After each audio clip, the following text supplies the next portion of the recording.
I am Tiffany. I am here to create perhaps a video that I thought would be important for people who are interested in knowing more about Japan. This video, I personally am an American. I can't say much about Japan, and I don't have as much research as I could have regarding this topic. So this is a bit of a crash course, and hopefully people can use it to educate themselves a little bit and perhaps go into further reading themselves for research about this topic if you are interested. That is a bit of my own disclaimer, and so I kind of wanted to launch straight into it. As people know, in America we've got a two-party system, and it's very difficult for other parties to usually win an election due to the fact that they have not been in power long enough to develop the connections that the Democrats and the Republicans have. Japan is very similar in this aspect, but instead of two parties they have one, which is the LDP, the Liberal Democratic Party. With regards to this, other parties have not been in power for as long to develop all of the resources that they need in order to run the country. And because of that, sometimes people develop political apathy because people think that there's only one party that can possibly run this country, and it has to be the LDP, which of course does develop apathy among some young voters who feel like they really should do something to help the country.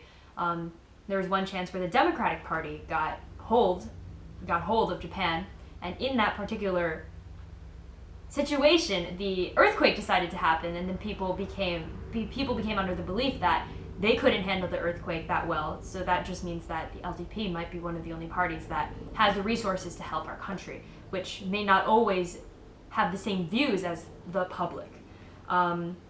With regards to LGBT rights, which I think is another important issue, it's very fair to say that there is very little about LGBT rights in Japan, which is very confusing because Japan has no barrier, besides societal, to get rid of the illegality of same-sex marriage, for example. And there's even this situation in which Abe, Prime Minister Abe, wanted to change Article 9 of the Constitution. And when people asked, oh, if you're going to change Article 9, what about, this probably was not exactly how he said it, why don't you try changing the article that says that same-sex marriage might be illegal? And Abe basically replied with, oh, that would be too difficult to do, despite the fact that he clearly changed Article 9 a little bit earlier. With regard to things such as transgender rights, additionally, there are forms such as the koseki, which is a family registration form that makes this very, very difficult to do. And there are very stringent, very, very stringent qualifications in order to change your gender on this koseki.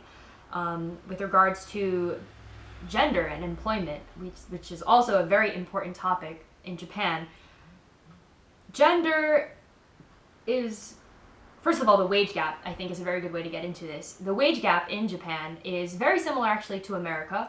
But what's worse is the fact that media does not portray any form of this wage gap, and it's also not talked about very much. So there's not much of a movement to perhaps change it. And that's probably one of the worst things, because if you can't have anyone to change it, then it may not happen. And there is a lot of pressure on women to raise kids and perhaps, for lack of better words, increase the population of Japan, because the population has been an issue. But there's also a pressure from Prime Minister Abe to have women participate in the economy, and there are not enough child care services in order for women to leave their children in the child care service in order to go to work and participate in the economy full time. And then when they enter the employment system, it becomes difficult because people ask, oh, when are you going to get married? When are you going to have kids? And it's also terrible because, I'm sorry, I'm very biased, I guess, in this case, but it's also not a good situation because, additionally, a lot of females will be put in clerical tracks, and while recently they actually began to give them the choice of the managerial versus the clerical track, it's unfortunate that a lot of them are relegated to dead-end tasks, clerical tracks, making tea for men, and a lot of women find that versus this dead-end track job, it might even just be better to be a housewife. I have to keep this under 5 minutes, and we're pushing it, so I guess that's it for now, but if you would like further reading, you can check some links below. Thank you.